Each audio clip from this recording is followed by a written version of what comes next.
नमस्ते दोस्तों, आज के एपिसोड में आपका स्वागत है। भगवान श्री राम जी को, भगवान हनुमान जी को, बाबा तुलसीदास जी को प्रणाम करके आज की चौपाइयाँ शुरू करते हैं। आज दो चौपाई में हम बात करेंगे। तो चौपाई है, विद्यावान गुणी अति चातुर, राम काज करिबे को आतुर। तो यहाँ पे तुलसीदास जी बताते हैं हनुमान जी बहुत ही विद्वान, बहुत वाइस स्कॉलर थे, बहुत अधिक समझदार और चतुर थे। बहुत सारे ऐसे प्रसंग रामायण रामचरितमानस में हमने उनकी बुद्धिमत्ता का पता चलता है और विभिन्न प्रकार के ऐसे अवसर अपॉर्चुनिटीज़ भी आई जब हनुमान जी की विद्या का पता चला।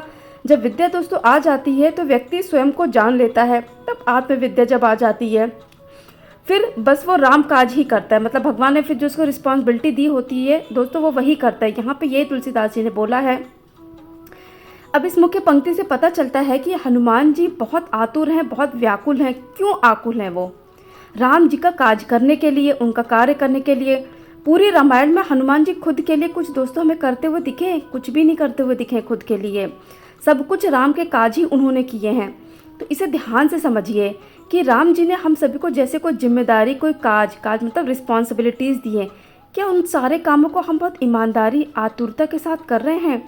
अगर किसी को राम जी ने जिम्मेदारी दी या कोई कार्य दिया है कि संकट में कोई इंसान फंसा है ना, उसकी मदद करनी है आपको, क्या हम ईमानदारी से वो काम कर रहे हैं?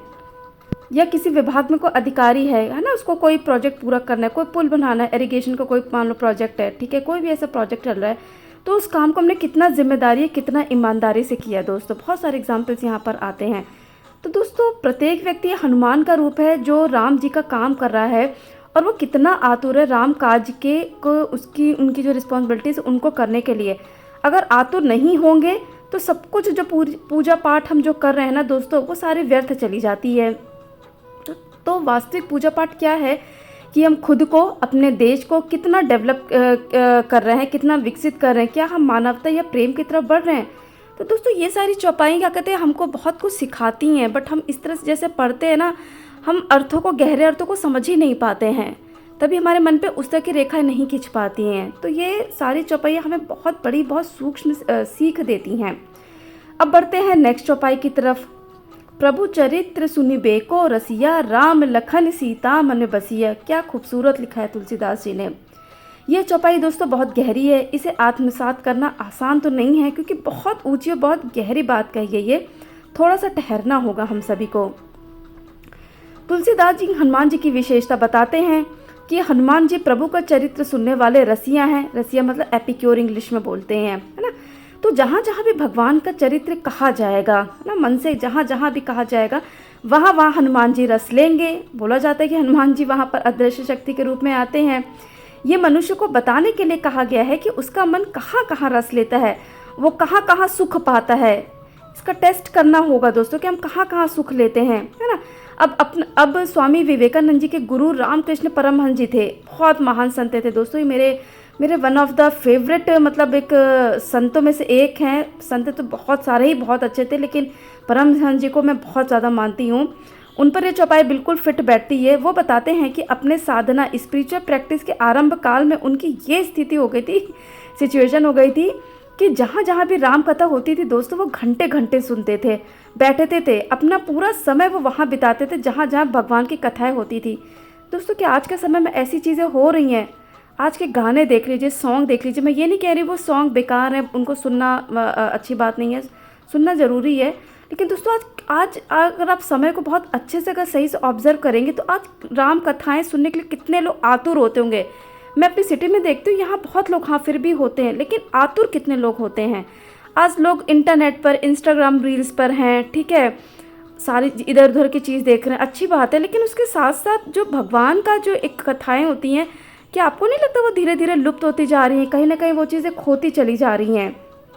तो दोस्तों जो हमारे संत थे वो इसीलिए इतने महान हो पाए क्योंकि वो, उनका पूरा फोकस जो था वो पूरा भगवान की भक्ति में रहता था।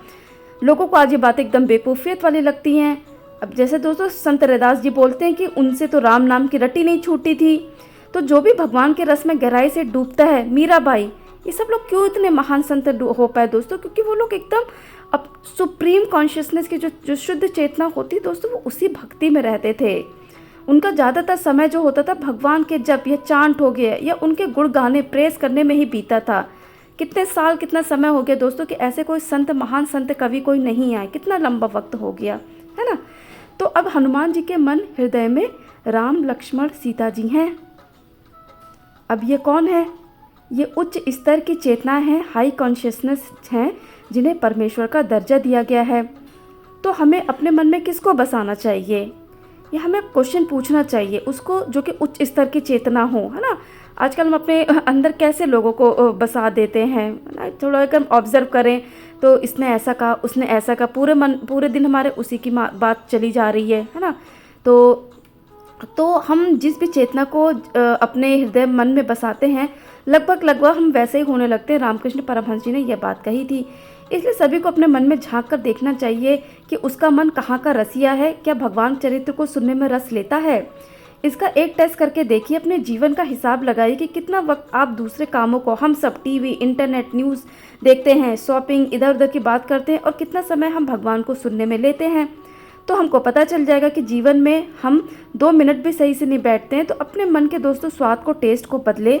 क्या आप हनुमान जी की तरह के रसिया हैं? हनुमान जी की पूजा पाठ करना आसान है, क्या उनकी तरह हम रसिया हैं? भगवान जी की कथाएं सुनने में हम रस लेते हैं? यह हमें वेरीफाई करना होगा दोस्तों। बहुत गहरी पंक्ति है दोस्तों, यह चौपाइयाँ सच में हमें बहुत सीख देती हैं, जब मैंने खुद इनको गहराई से अनुभव किया। इसलिए मेरा मन किया था दोस्तों कि मैं इनको शेयर ज़रूर करूँगी, ताकि हमारे अंदर वास्तविक रूप से कुछ रेखाएं खींचें। तो दोस्तों ये थी 2 चौपाइयों का अर्थ, इसको आप चिंतन कीजिएगा, और कल हम बढ़ेंगे नेक्स्ट एपिसोड की तरफ। थैंक यू दोस्तों फॉर वॉचिंग। तब तक के लिए जय श्री राम, जय हनुमान जी की, जय बाबा तुलसीदास जी की। Thank you for watching.